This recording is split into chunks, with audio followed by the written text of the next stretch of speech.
Hey, Mike, how you doing, buddy? Hey, what's up, Corey? May I take a look at your sword? There we go. What a beauty. Wow, it looks awesome, man. Sweet. Samurais are pretty badass. Thanks, Mike. All right. I'm baffled, man. I couldn't tell you what I bought. It's a samurai sword. Shut up, chum. I am a Japanese sword appraiser and dealer. The guys call me up whenever they get something new or interesting, and I help them determine what its current value is.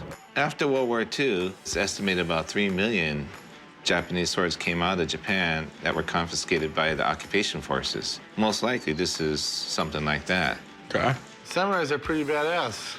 Well, samurai were very honorable, very determined warriors. So even if you and I were fighting and I admit defeat, I would even ask you honorably to cut off my head and assist me. They wanted to basically show that, okay, I'm a man, this is it, it's my time, and can you help me? Not the way I'd play it, but okay. Rick, you don't look very happy. Yeah, apparently I don't need you anymore because Chum knows everything there is to know about swords now. I told you to call me if you ever needed some help. So, can you tell me about these things? Or should I ask you? Yeah, check them out. So generally, when you're looking at swords to buy, you always want to check the tang to see if it's signed, to see if anybody famous made the sword. This sword is signed Soshuju Akihiro. He's one of the most famous makers of Japanese sword history. You know, people spend years and years and years looking for the holy grail of Japanese swords, worth up to $3 or $4 million. I like where this is going, Rick. Unfortunately, the signature appears to be a forgery.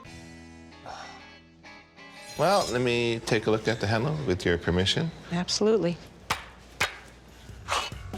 That was slick.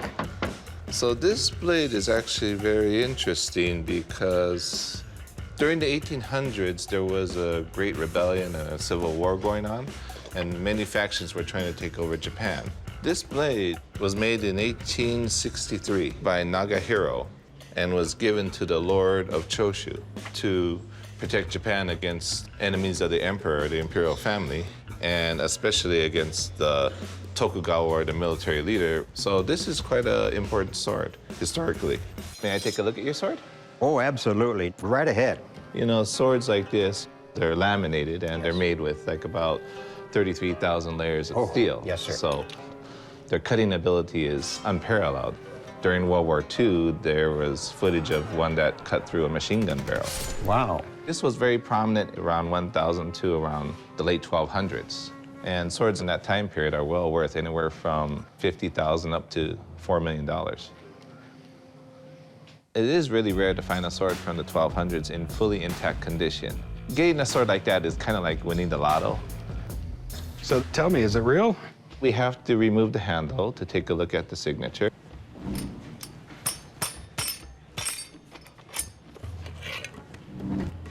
So what this says is actually Shinjo. He's a very famous maker, Iwama Shinjo. But there is no such maker as Ishida Koeda, unfortunately. And swords from the Kamakura period were worn opposite, so the signature would actually be on this side of the tang. Okay. What we have here is actually a reproduction of a Kamakura period sword. Wow. Over 2 years ago, I sent a samurai sword to Japan to get fully restored. Finally, it's back in the States, and Mike brought it to the shop today. I can't wait to see this. Here it is. There we go. Ooh-wee, that thing looks sweet. Oh, that's nice. The blade itself was made right around 1500, right? You know, before it was polished, it gets a little hard to tell, but after it's polished, we can see the detail more clearly. Okay. Early 1600s is where we agreed after the polish. Okay. We changed the casing to a new one here. We did a special handle wrap the old traditional way, and we did early 1600 fittings. But now, since it's all polished and everything, you're gonna have to have somebody take care of it. Okay. They used to do this in samurai movies after battle. This is called uchiko. This is the final powdered form of polishing stone. Little dab, dab, dab. Basically what it does is it takes off fingerprints, old oil, dirt, and dust. So what's it worth?